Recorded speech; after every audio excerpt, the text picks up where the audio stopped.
Welcome to our newest episode, the Lebanese Physicians Podcast. And today we will be talking about artificial intelligence with Dr. Cyril Zakka. Dr. Zakka actually just graduated last year from the American University of Beirut, Faculty of Medicine, and currently is at Stanford doing a research year in cardiothoracic surgery. The reason we invited Dr. Zakka today is to discuss the role of artificial intelligence in medicine, because Dr. Zakka has been involved with a lot of projects while he was in Lebanon and currently while he's in the San Francisco area. He was actually director of the Artificial Intelligence in Medicine program at the American University of Beirut. Welcome, Cyril, to the podcast. Thank you so much for the introduction. Happy to be here. So Cyril, I saw when I was looking at your bio, I saw that actually after finishing high school, you came and did your pre-medical studies in the US at Boston College. Can you tell us why did you made that choice and came to the US? And then can you tell us why you decided to move back to Lebanon to do your medical school at AUB afterwards? So there wasn't much to it. So all of us, since we were kids, wanted to go to the US for undergrad. We actually grew up in the US for about 6 to 7 years of our life. So it was a natural return back to the US.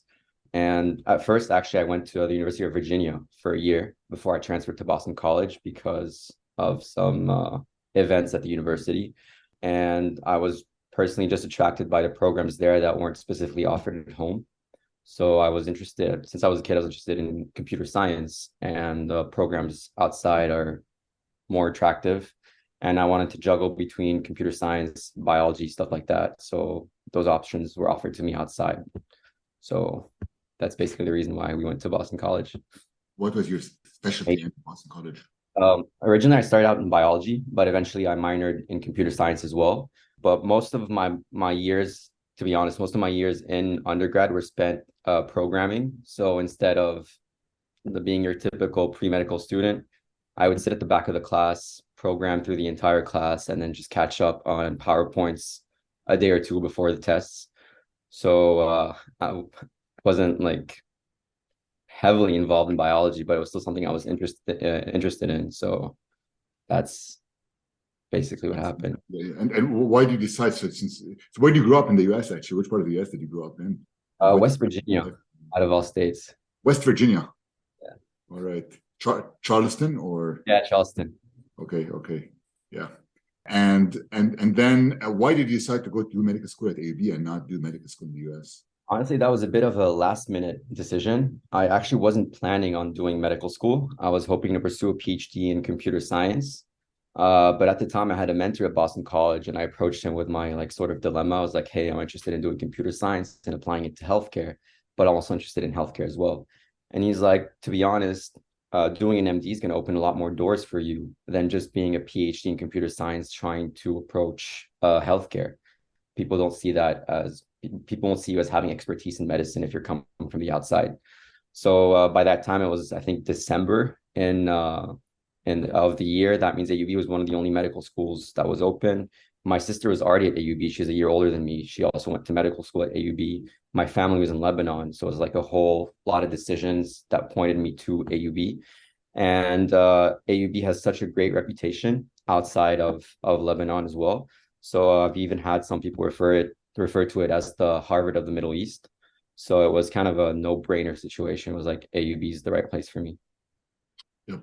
And then you joined AUB, and how did you? Because AUB, I remember, I did my medical school there. Like first 2 years were pretty hard, and you're always studying and stuff like that. So how did you find the time to be interested and start your artificial intelligence program there? Same deal I did as when I was an undergrad. A lot of the time I would spend my time or classes during lectures just programming away, thinking of different ideas, different projects, coding them up, writing a blog post about them. And that would attract interest from people outside of Lebanon.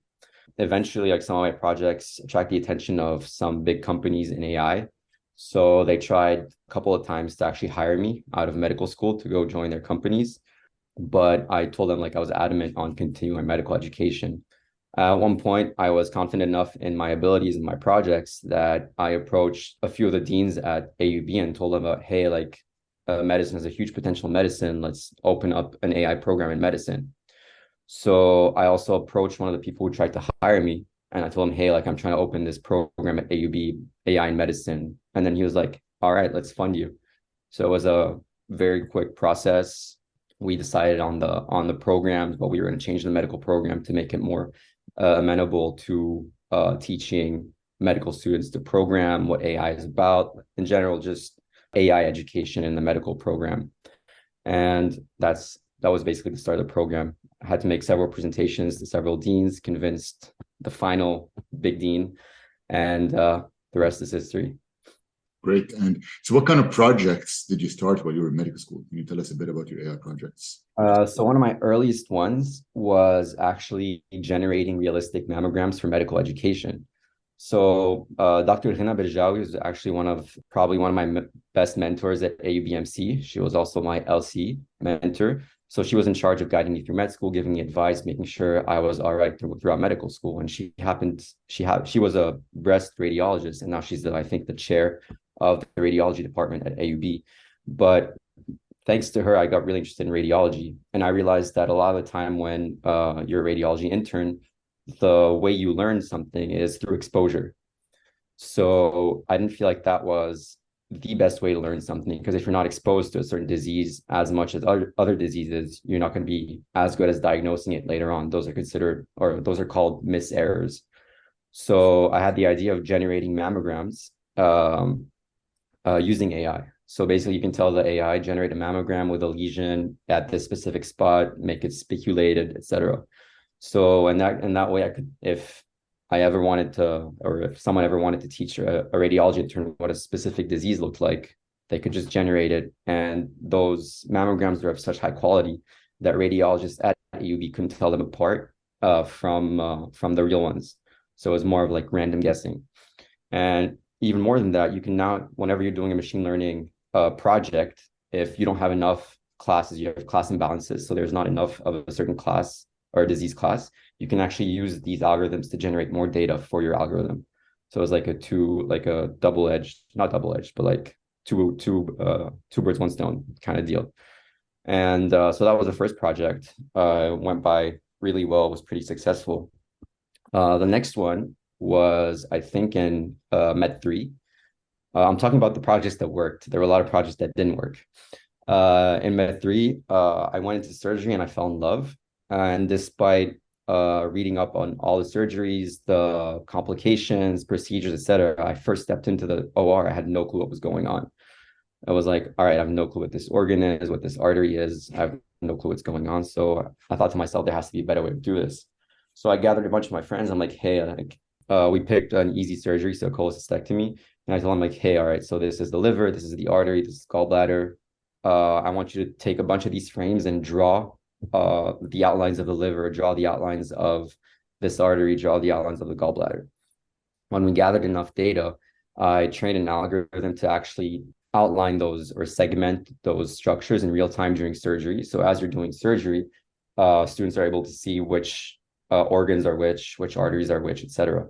And that also has the added benefit of kind of paving the way towards autonomous surgery. Since if an algorithm is aware of a surgical scene, then it's then able to act on that scene. So that was the first stepping stone towards my interest in autonomous surgery. All right. And have you published any of this data that you've created? Data hasn't been published. I was actually, because I wasn't the one that labeled the data, so I actually encouraged the original group to actually pursue publishing of that data set and their labels. But I think they got too caught up in like medical work, and I don't think it ever panned out. And so basically what you were doing in your medical school years was using AI potentially for like simulation training, right? Like sort of similar to simulation training, but instead of doing it using a mannequin, basically doing it using AI for both surgeries and mammograms and others. Exactly. All right. Tell me a bit about the program that was created at AUB, the AI in medicine program. Is it still ongoing now that you left, and what are its goals?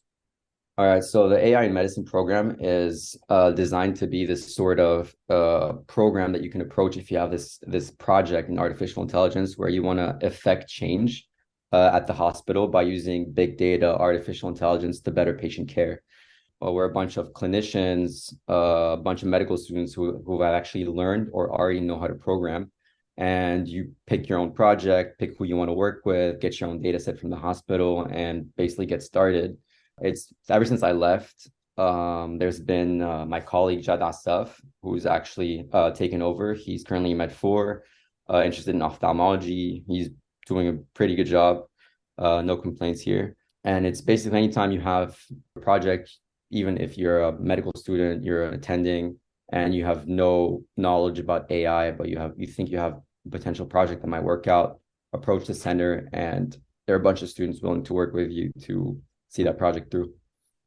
Excellent. And hopefully this program will continue. I mean, it's a pretty good program, and AI is probably the future at this point. So I also saw that you have a patent. Can you tell us a bit about the patent that you have? Honestly, I wasn't heavily involved in that patent. I was just the one guiding Jad and throughout the project, but I didn't actually do any of the coding. I just proved that this was possible to do, provided the proof of concept, minimum viable product, but he actually saw the entire project afterwards. So it was just detecting keratoconus using OCT image and a bunch of other diseases I think they're adding. I don't think the patent was approved yet. It's still pending. We have a year to submit more paperwork, but it's on the way. All right. And what are you doing at Stanford now? Oof. I can't go into too much detail. Yeah, just so we're doing a lot of autonomous surgery. We've partnered with some of the top people in robotics, actually some robotics companies as well. And we're teaching a bunch of robots to do certain procedures in cardiothoracic surgery. We're also developing a lot of cardiac imaging models, and we're using a lot of these natural language processing, large language models in conjunction for various clinical applications. Great. I mean, yeah, there's a lot of robotic companies based in the Silicon Valley area. Actually, I've been out there because I do the robotic bronchoscopy, so I've been out to the J&J headquarters over there in Silicon Valley.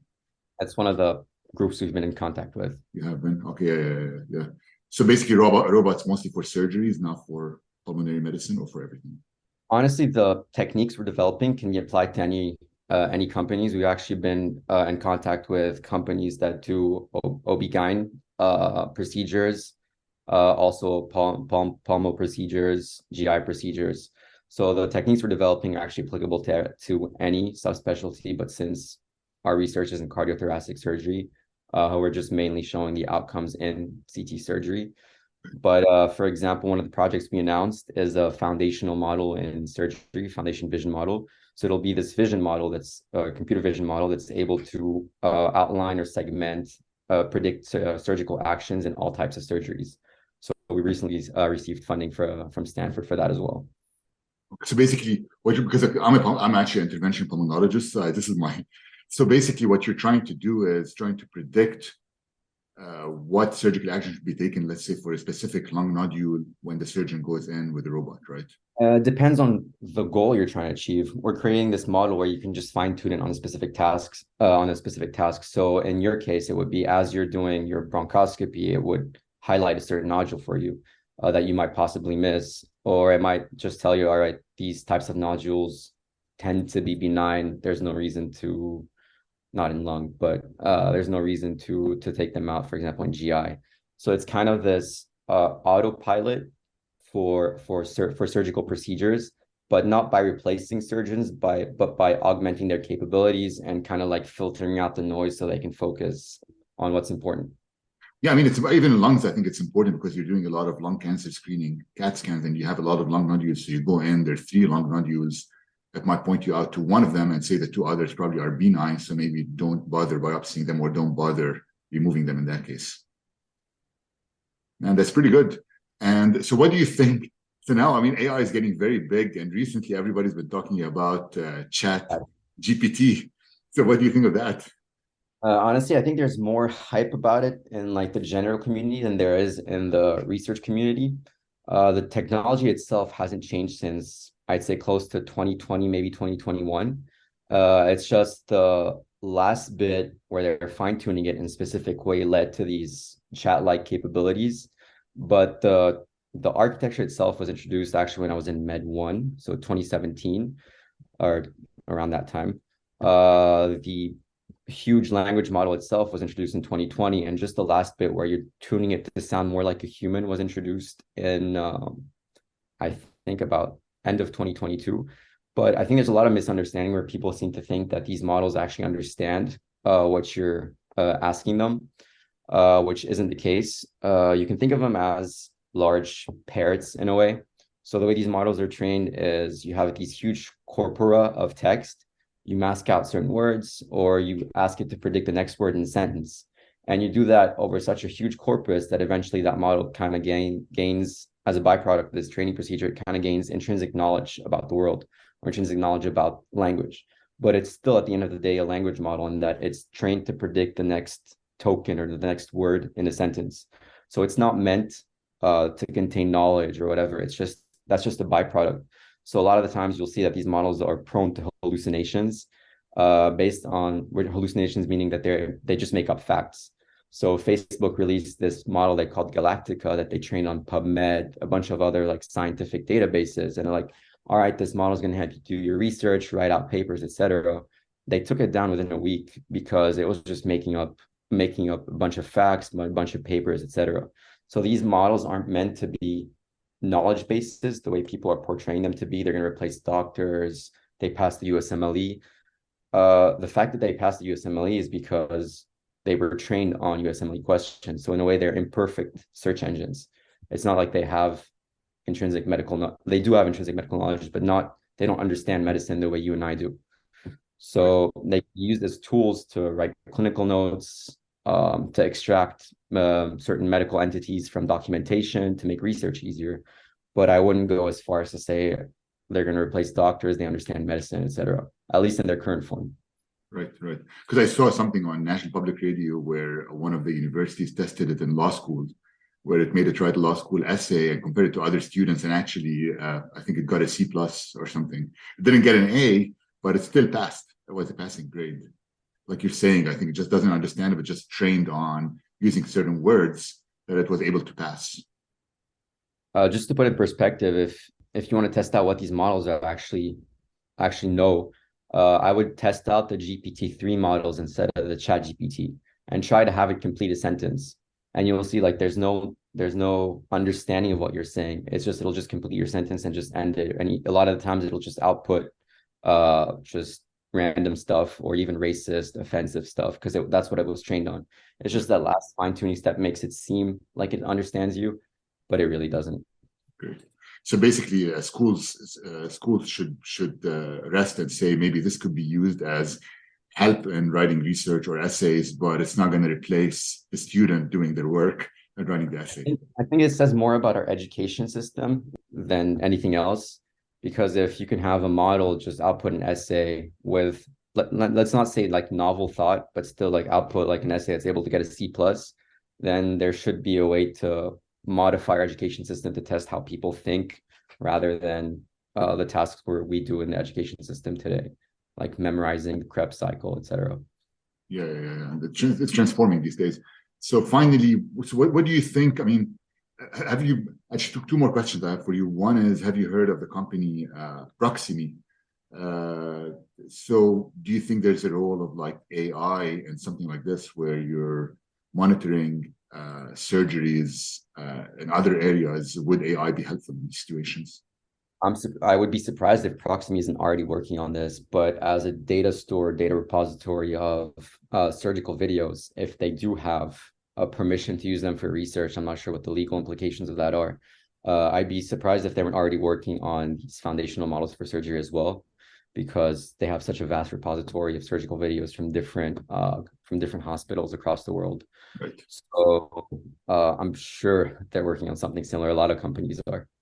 Because it could be used to train surgeons around the world too, to do some complex surgeries over time without having, let's say, like some surgeons right now, like sometimes fly to different countries to learn certain techniques, and in that case, you can just do it while you're sitting in your own country and learn. I actually had augment your abilities in a certain surgery if you're not doing enough of these surgeries. Yep, we actually have an ongoing project like that for surgical simulation using these models, where it's like realistic surgical simulation based on networks trained on a variety of surgeries as well. Yeah. But mainly robotic for now, but we're slowly expanding to other subspecialties and procedures. So a natural question now. So what do you think is the future of AI in medicine? Do you think AI will be a big thing in the next 10 to 20 years? Oh, definitely. There's a radiologist here who's the head of the AI program, and he said something that I wholeheartedly agree with, that physicians, or in his case, radiologists who use AI will surpass radiologists who don't. It's a lot like using the modern techniques in any medical field. If you're not using modern technique that's able to augment capabilities, you're going to fall behind the curve. And there are a lot of studies demonstrating that AI alone doesn't do as well as a physician alone, and both of them don't do as well as an AI plus physician approach. Although there was a study last week that proved the opposite, but the majority of studies show that AI plus physician do a lot better than either of them alone. So there's a lot of transformative potential. I would say just at least have some passable knowledge about how these models work, because you don't want to have a company approach and be like, hey, we have this model that works great in the USA, and they implement for you in Lebanon, let's say, and it just does really bad because populations are different, disease distributions are different. So just having this, just passing knowledge about how these models work, how they're made, how they're trained, would just go a long way into implementing them correctly in our medical system. And any advice you have for medical students who are graduating after you right now in terms of AI and how to approach this issue? I don't know if I'm the best person to give advice, but what I tell my friends a lot of time is just follow what you're passionate about. This just happened to be what I was passionate about, and it paid off. But if you're just getting into something because that's the cool thing to be into, personally, I don't think you might be successful, but I don't think you're going to be happy, which is more important. So not everyone is meant to program or train their AI models, but I think programming in general should just be a tool, just like learning to use a computer, learning to use Word, etc. Should be a tool you use or learn for your daily tasks. But for AI in general, if that's not your passion, there's no reason to get into it. Just get like some passing knowledge, and that's more than enough. But for those actually interested in AI, you'll know what to do if you're passionate about it. So do you think, one last question that just came up. So do you think that doing your pre-medical education in the US helped build some of the foundation for you? Or if you had done it, let's say at AUB, you would have done the same thing? Oh, done the same thing. I actually started programming when I was a kid, so it wasn't like going to the US actually opened that up for me. I was always interested in computers. My dad was a computer engineer. So growing up, I always saw him like typing on his computer, seeing like his cool black screen with green text flowing on it. So it was always something I was interested in. I picked up my first programming book, I think when I was 8, 9 years old, something like that. I was making iPhone apps in high school. I was making jailbreak apps even before that. So it was always something I was very interested in. So it wasn't like the US had any specific impact on me. And the reason I got into machine learning or AI wasn't even because of Boston College. It was I was working on a personal project, and I was using a very basic statistical approach. Just to go into details, I was making an iOS keyboard. So it was a third-party keyboard on your phone that had special features that the regular keyboard didn't offer. But Apple doesn't give you access to the next word prediction bar at the top. So I had to implement that myself. I was using a very simple n-gram model, which doesn't scale well if you're going into trigrams and stuff like that. And it wasn't very accurate. So I kind of Googled around looking if there was any better approaches. And that's when I discovered neural networks and took off from there. Great. So thank you, Cyril, for being on this podcast and for discussing the role of AI in medicine. Hopefully people learned some things about the role of artificial intelligence in medicine. Also, I think thank you for highlighting some of the role of ChatGPT. Hopefully people will learn some more about it from this podcast. Thank you. Thank you. Thanks for having me.